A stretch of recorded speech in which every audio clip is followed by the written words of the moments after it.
What is going on, YouTube? We got a lot to discuss on today's episode of MMA News, episode 3. We got a shit to this has been one of the busiest MMA weeks we've had all fucking year. So starting straight off with the shit for UFC 319. Arman Tsarukyan is cornering Khamzat Chimaev. Who fucking cares? I just wanted to include that because he's doing anything but fighting. We've got some fight fallouts. The tough welterweight finale. Rodrigo versus Donchenko is off. Donchenko, I believe it was, or no, Rodrigo had a sprained ankle, so this fight will no longer be taking place this weekend. It'll be taking place at UFC Noche, I believe. Kind of a bummer. The card was too good to be true. Card was fucking like great top to bottom, so it's kind of a bummer this fell out, but I didn't even know this was on the card until a couple of days ago anyway. So you win some, you lose some. But also off the card, we got Bobby Green versus Carlos Diego Ferreira. Bobby Green pulled out of this fight for some reason, some undisclosed reason we still do not know. But this was one of the fight on that prelims, not the early prelims. This was going to be a good, decent scrap. So it's unfortunate that they fell out, but shit, I mean, it's a prelim fight. As long as no one on the main card, knock on wood, as long as no one on the main card falls out, we not doing too bad for the rest of the night or for the rest of Saturday. Moving on though, we got big news. This just happened a couple of hours ago. So with the UFC and the Paramount deal, we got this clip from Dana White the other day.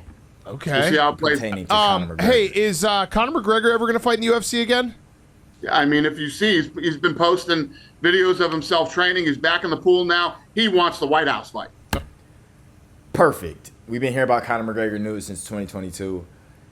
You take that with a grain of salt, whatever.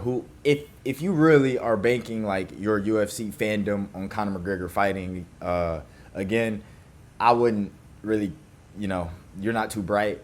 But Dana White comes out and says this Conor McGregor wants to fight on the White House card. Conor himself came out when Dana announced the White House card.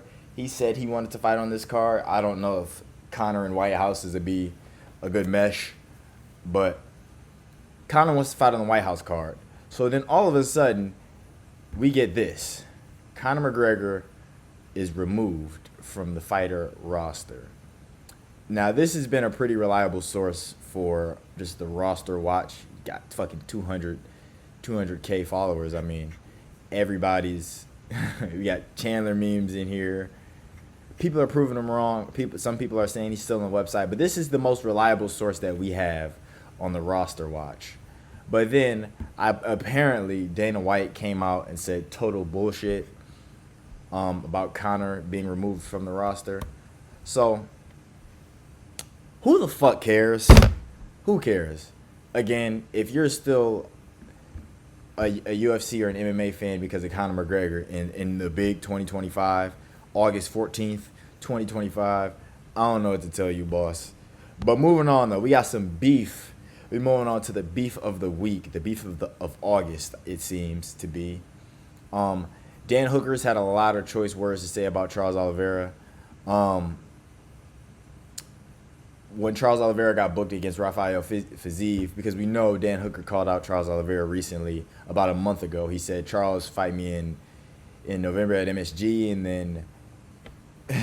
then Dan Hooker's come out and said some other choice words about Charles Oliveira. They've been beefing. Apparently this stems back a while. This didn't just happen randomly. But Dan Hooker came out and said he was never offered that fight.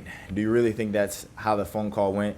And they said, do you want to fight semi-conscious Charles Oliveira? And I said, oh no, I'm scared of Charlie Olives. Charlie Olives' lifeless body floating around the cage. No. I don't know who watched his last fight against Ilia Topuria and saw the back of his head bounce off the mat like a basketball and said, you know what, I would like to see him fight in 6 weeks' time. This is ridiculous. He forcing it, he dragging it, he's dragging it, he dragging it, he dragging it. But this last sentence here, you know what, I would like to see him fight in 6 weeks' time. I don't know what fan dead ass want to see Charles fight so soon. But, do I think Charles Oliveira would beat the fuck out of Dan Hooker? I do. I think he would beat Dan Hooker with ease. I know you can look at Dan Hooker's last fight with Gamrot and say, oh, he stopped Gamrot's takedowns. He arguably lost that fight, but it's Gamrot, so who fucking cares? I would favor Charles against Dan Hooker any day, but it looks like Dan Hooker's next matchup is going to have to be either Justin Gaethje or Max Holloway, and I have him losing either of those matchups. He's not like the top of the division, so who knows? But Charles Oliveira also bounced back. We're not going to sit here and listen to him talk in Portuguese, but he went off on the lightweight division. None of them come here to fight in Brazil. This was Charles' thing. He wanted to fight in Brazil. That's why he chose to fight Fiziev so soon. He was offered names, and they didn't even want it. When he released this, these guys would tweet, "Coward, I wanted it. He didn't want it." But it's a lie. They poke around, talk shit from the other side. Dan Hooker's also just talking for a long time. A guy who speaks a lot of nonsense on the internet. When he's called out, he doesn't go. Interesting beef. I would like to see this fight happen. If Charles wasn't so gung-ho on fighting in Brazil, this would have been a good like co-main event or feature fight of a MSG card or a December card, whatever that's going to be. But yeah, Charles Oliveira, Dan Hooker beef, it's funny. The Dan Hooker shit is funny, but Charles Oliveira mopped the floor with Dan Hooker, I still believe, even at this point in his career. But moving on, we got some fight announcements, some fight news. We got Patchy Mix taking on the KSW champ Jacob Wilklatz. He's making his UFC debut at 320, October 4th on the Alex Pereira Magomed Ankalaev card. Patchy Mix's ass, so I'm going with Jacob. Yeah, that's a big fight. I would like to see them get different matchups. It's kind of weird seeing them get matched up in his debut and in his second fight. It's kind of odd, but if Jacob wins, he beats Patchy Mix. He'll probably be looking at a top 10 just off name value. He'll probably be looking at a top 10 fight, and then if he wins that, he could go on and get a title eliminator and then a title shot. Merab needs some competition. He could go on and beat Patchy Mix, then beat like a top 10 ranked guy, and then get a title shot the way Bantamweight's looking. So, interesting. Excuse me. Daniel Santos. He was fighting. Who was he fighting on this card?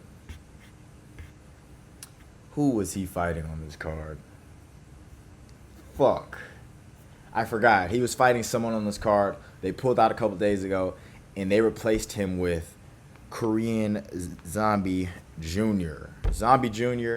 Jusang Yu's making his second appearance in the UFC. Highlight reel KO, one of the KOs of the year in his debut. Everybody's been looking forward to seeing him fight. So this would be good to see him. Kind of wish he was on a pay-per-view and like a prelim on a pay-per-view. That's what he deserves, I feel like. Just from his last performance, that was my first time ever seeing him fight. And he really impressed me. He impressed everybody. So, this fight's booked. I got Jusang Yu beating Daniel Santos, but this will be a good fight. Really good fight. But moving on, though, Sean Brady says he's got some fight news coming soon. This should be so obviously Shavkat Rakhmonov. It's no one else for Sean Brady to fight. If we looking through the division, JDM's champ, Sean Brady's number one contender. Bilal's probably 2, Shavkat's 3. 4 is probably Usman or Ian Gary or something like that. Sean Brady's got to fight Shavkat for the number one contender fight. JDM Islam in November at MSG. And then this, like I said, this could be the number one contender fight. It should so obviously be Shavkat. Please don't match him up against Ian Gary. Yeah, I still do have Shavkat. I know everybody's Shavkat's hype train fucking plummeted, but this is a big fight in the welterweight division. We need to see some movement in the welterweight division because it's been fucking stagnant. Everybody's acting like divas. But moving on, though, we're trying to get to the biggest news of the week. We got Usman Nurmagomedov versus Paul Hughes 2 in October in Abu Dhabi. A lot of people thought Paul Hughes won the first fight. Huge fight, biggest fight they can do. This will take place Friday. Wow, okay. I mean, I'll probably go Usman just because they're not too far off of each other. I mean, they had a close first fight, and they're in Abu Dhabi, so we know how that shit goes. Moving on. Vicente Luque is making his return. He just got subbed by Kevin Holland 3 months ago. So he's fighting Santiago Ponzinibbio in Rio, in Brazil. They gave Vicente Luque a layup. He'll do whatever the fuck he wants to do to Ponzinibbio, and that'll be it. They gave him a layup.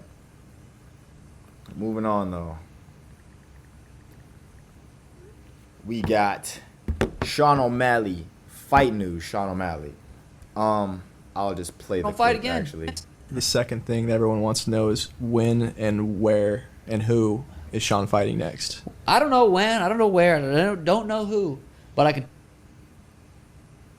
Come what on, I bro. think.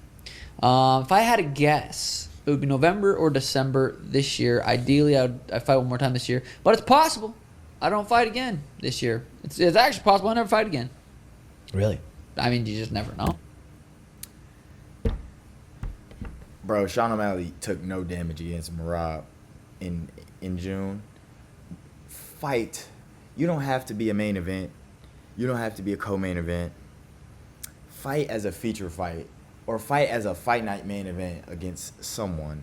Sean O'Malley versus Song Yadong is the matchup that you can make right now. It gives life to the division. Sean O'Malley can, if Song Yadong wins, he can get one more win and fight Merab. I'm tired of everybody sitting out, man. These niggas they make too much money. They be sitting around, bro. Sean O'Malley needs to fight before the end of the year. He's fought one time this year. He's got surgery. He took little to no damage. He should be fighting. Moving on, though. Tom Aspinall. I know everybody's tired of hearing about Tom Aspinall and his fight news, but this is good. This is good. This is not, we're done with the John Jones cycle. We're done with Jones. We done with John Jones. Like how niggas be saying we done with the 90s. We done with the Jones era. Tom Aspinall is talking about, if his fight goes well in October against Cyril Gane. That won't matter. Unless you come back in December. Lose. Is that part of the plan as well? You're going to get 2 in this year. It's top secret. Okay, all right. Oh, wow. So I'll keep it to myself. But the people will know. The people will know sooner or later. He already think he gonna clean up, you know what I'm saying? Quick clean up of, you know what I'm saying? Quick clean up of Cyril Gane. Go head back in there and fight in December. Hey, I'm here for it. I'm here for it. Book him against anybody. Let him get more traction to his name. Let people see him. He is our heavyweight champion. He's the best heavyweight in the world. He's the most dangerous fighter in the world. If he wants to fight in October and then make a quick turnaround in December, fucking let him. They're heavyweights. They don't cut that much weight. They should be staying in shape, but we know they're not. But let the nigga fight. Now, the big news of the week, where we're going to end this off on, Paramount. The UFC has a new home, and it's in Paramount Plus. I'm sure you guys heard all this. This was a big Monday. I waited to put this on MMA News on this episode. So I'm going to make a quick rundown through it. This is a story deal. Paramount and CBS is incredible for UFC fans and our athletes. For the first time ever, fans in the U.S. will have access to all UFC content without a pay-per-view model, making it more affordable and accessible to view the greatest fights on a massive platform. This is big for the UFC. Paramount, we can just look up Paramount Plus subscription cost right now. $8 a month, or $8 or $13 a month. We get access to all UFC content. That's fucking amazing. I've always been paying for UFC. I pay for ESPN Plus and pay-per-view all the time, but it'll be so much cheaper. I'm really glad the UFC did this, and Dana White is talking about increasing fighter pay. It's obviously good for the company, but it's incredible for the fighters. We always had a model where you eat what you kill type thing with the pay-per-views. Mathematically, you just figure that out. It's going to be incredible. Since 2001, the day we bought this company, fighter pay has gone up. Every new deal that we've done, fighter pay has gone up, and obviously, fighter pay will go up for this deal. It's Give these niggas 25 a show, 25 to win base pay, bro. Enough with the. I know they don't do 8 for 8. I know they don't do 10 for 10 anymore. I think they do 12 for 12 or 15 for 15. Make it 25 for 25. If you're allocating costs and shit, UFC's making $1 billion a year from Paramount. They're making probably $500 to $600 to $700 million from their gates to sponsorships to other advertisements.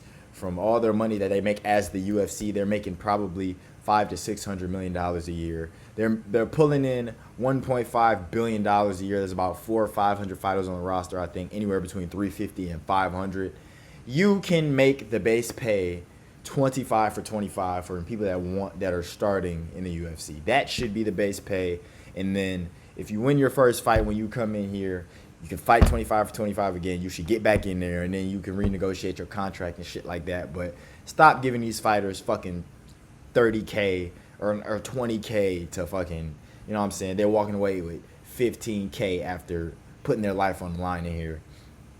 And give these niggas more money, but don't give them too much, because then it seems like they got too much money. That's when they stop fucking fighting, apparently. Colby Covington and all these other niggas. But good to hear fighter pay will be increased. It's going to be interesting to see how they change people's contracts who get pay-per-view points and shit. I'm sure their base pay will just probably just go up since the pay-per-view points are gone. We'll see like that number increase most likely, you know, instead of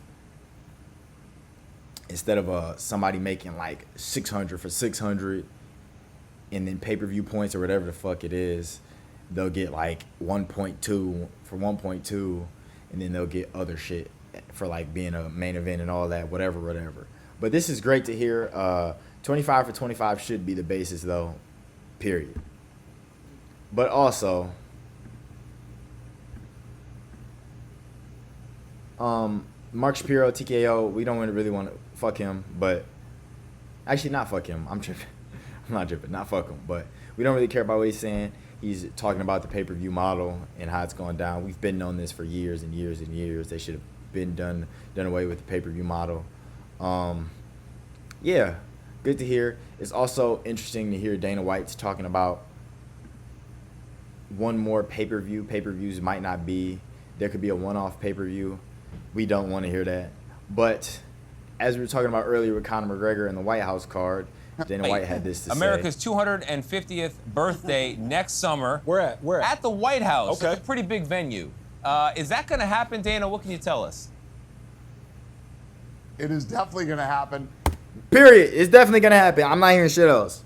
This card should be UFC 300 levels. UFC 300 is the greatest card of all time. This card should be UFC 300 levels. Period. There's 300, and the White House should be like this. We should have bangers on bangers, ranked fighters at the first fucking early prelims. We should have, I'm not thinking about Conor, I'm not thinking about John Jones, but we should have like 3-4 title fights on this motherfucker. The way the year is stacking up. I'm just saying.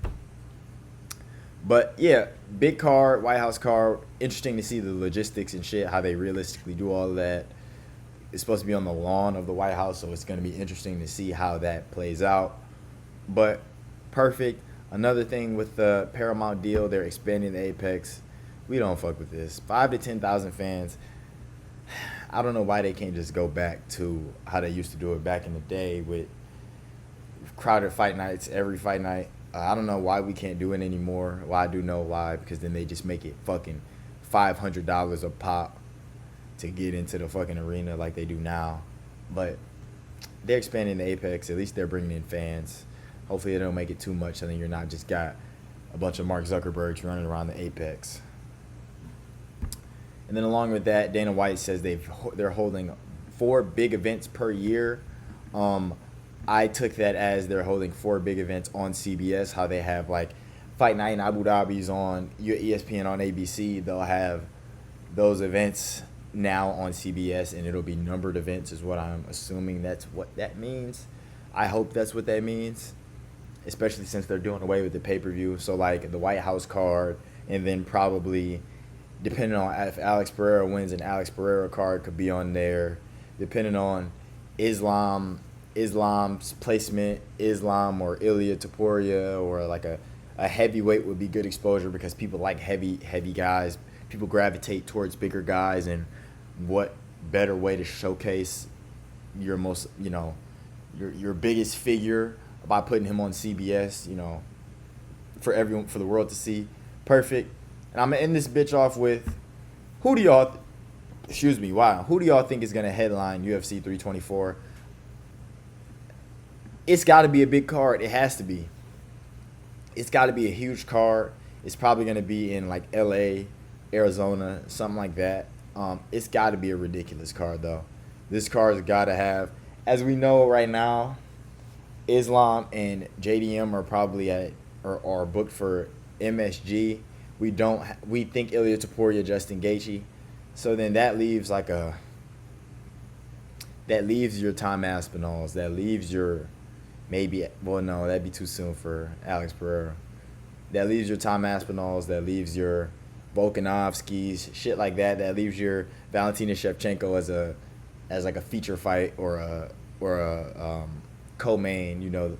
They could do some big shit, but this has to be a huge event, like one of the best events that we've ever seen. I'm gonna end that off there. If y'all made it this far, comment down below who y'all think should headline this card, how y'all think the rest of the year should go. Let me know what else I should do content wise. I will be posting again tonight just a recap of the pre-fight press conference, which should be starting in 9 minutes. And yeah, man, y'all have a blessed night.